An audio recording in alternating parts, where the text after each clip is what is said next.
Welcome to the AI Chat Podcast. I'm your host, Jaden Schaefer. Every day, I bring you breaking AI news, diving into the implications it has in your life and business. If you're interested in sponsoring the podcast and getting your company in front of thousands of AI enthusiasts every day, there's an email in the description. Finally, make sure you are on the waitlist for the AI Box platform, a tool we are building to allow you to automate virtually any task with AI tools. Find it at aibox.ai.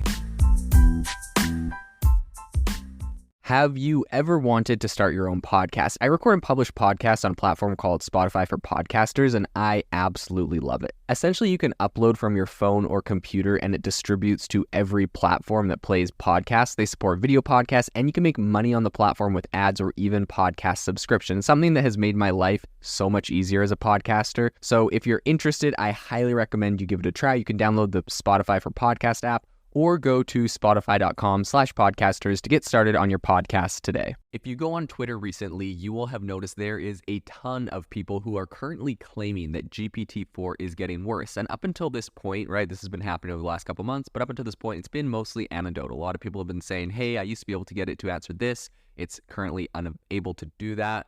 But now we are actually getting some research that may give a little bit more concrete evidence to this phenomenon. So today on the podcast, we're going to be diving into if ChatGPT and GPT-4 are actually indeed getting worse, if this is just a figment of people's imagination. Is this just the fact that, we're starting to expect, and set higher bars for these AI models as it becomes less of a wow factor? So we're going to be diving into all of that. Without further ado, let's get into it. I think the first thing that is kind of making headline news right now is the fact that a handful of researchers out of Stanford have actually run an experiment since the beginning of ChatGPT till now, testing it on its ability to answer certain questions. And over the course of that amount of time, this was Stanford University and Berkeley, they found that indeed it did get worse at answering a number of questions.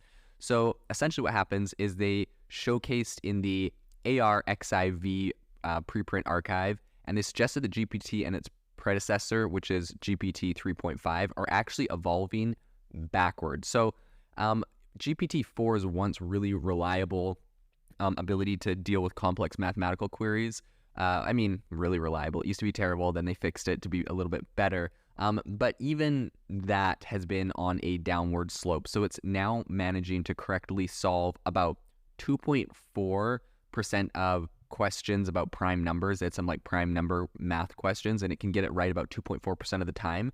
But back when they originally tested this, which I believe was back in March, it was actually able to do it nearly every time. So this is some serious decline in its ability to solve certain types of math problems. So I think interestingly enough, while the modern version, GPT-4, has been giving, not very great, essentially not very good details for its problem-solving steps, the older version, GPT 3.5, has actually been enhancing its skills, so specifically in the realm of basic math.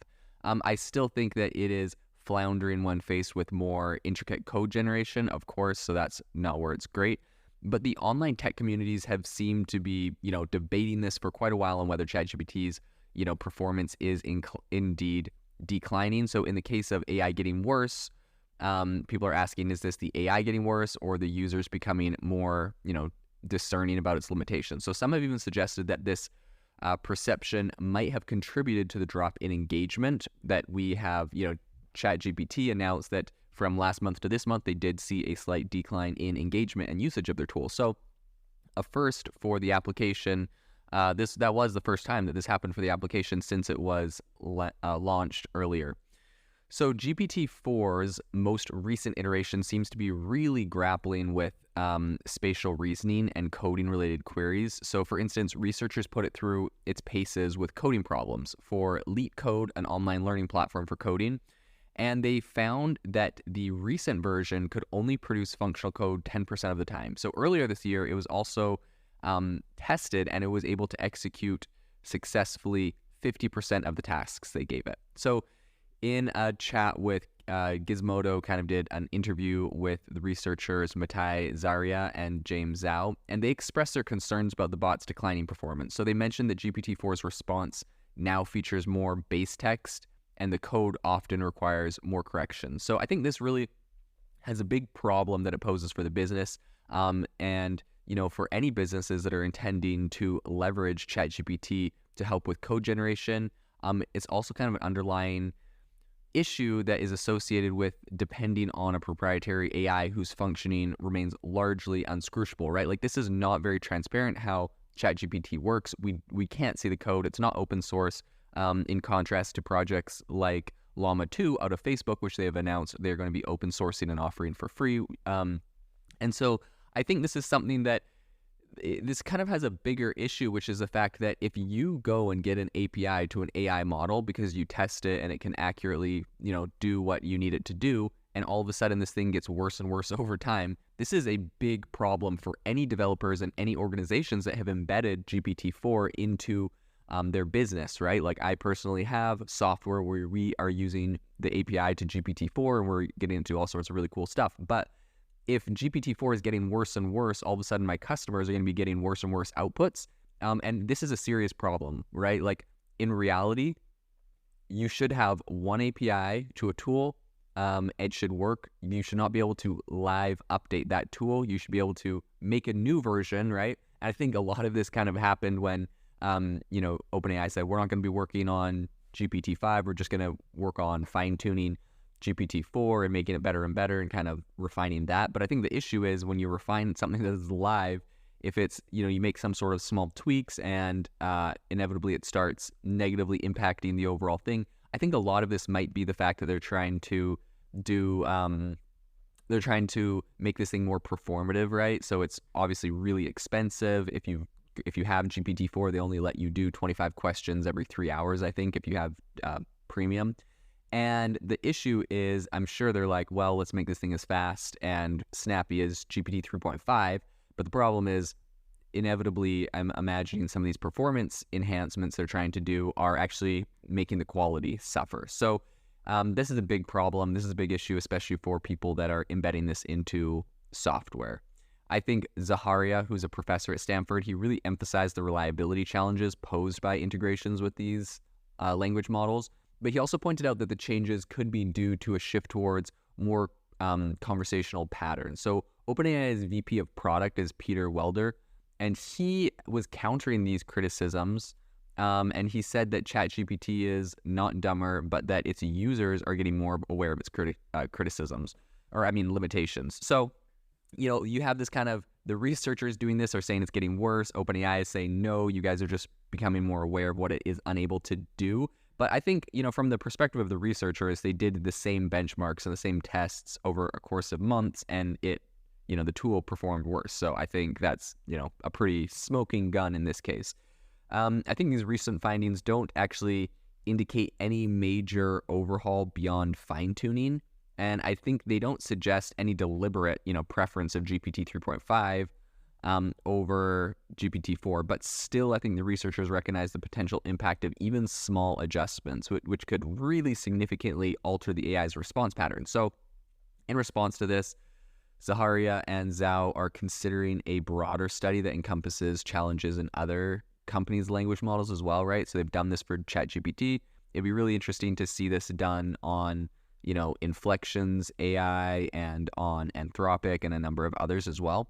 So I think despite the issues, it is not all downhill for GPT. Like, this thing isn't just a model that's going to completely die because it's getting worse and worse. I think the model actually displayed enhanced resilience to prompt injection jailbreak attacks since its launch. So that's one thing that has improved.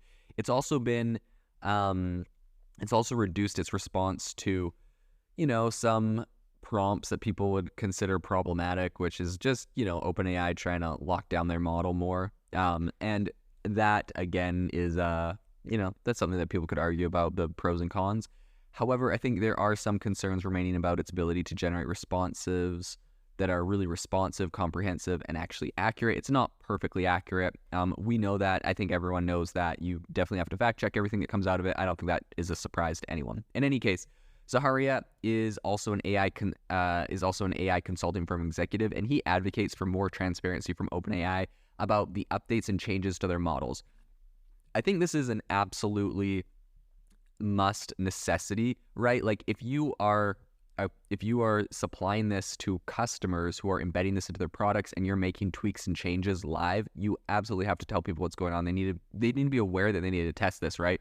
Coming from my own software background, every time we make any sort of feature on our application, we test anything related to, any single button or feature or anything or bit of code that could touch the new feature we've done. And then we also go through and test every feature on the entire app just to make sure nothing somehow got broken that we were unaware of. And inevitably that does happen a lot, right? Like we'll push out a new feature that helps people do something better, and then we don't realize, but somehow it messed with the onboarding flow or some small aspect somewhere.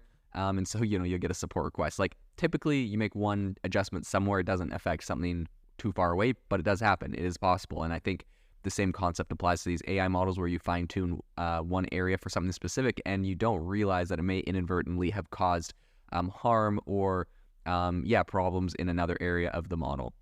So I think that, Zahara specifically was saying that, giving this kind of clarity to consumers on what changes were happening is going to help users understand the AI's behavior better.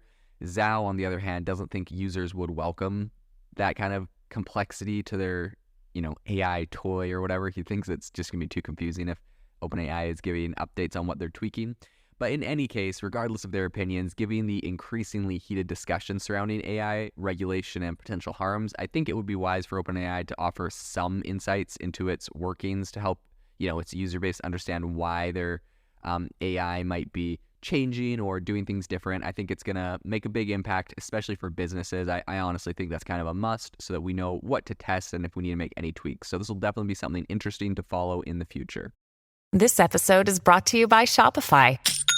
Forget the frustration of picking commerce platforms when you switch your business to Shopify, the global commerce platform that supercharges your selling wherever you sell. With Shopify, you'll harness the same intuitive features, trusted apps, and powerful analytics used by the world's leading brands. Sign up today for your $1 per month trial period at shopify.com/tech, all lowercase. That's shopify.com/tech.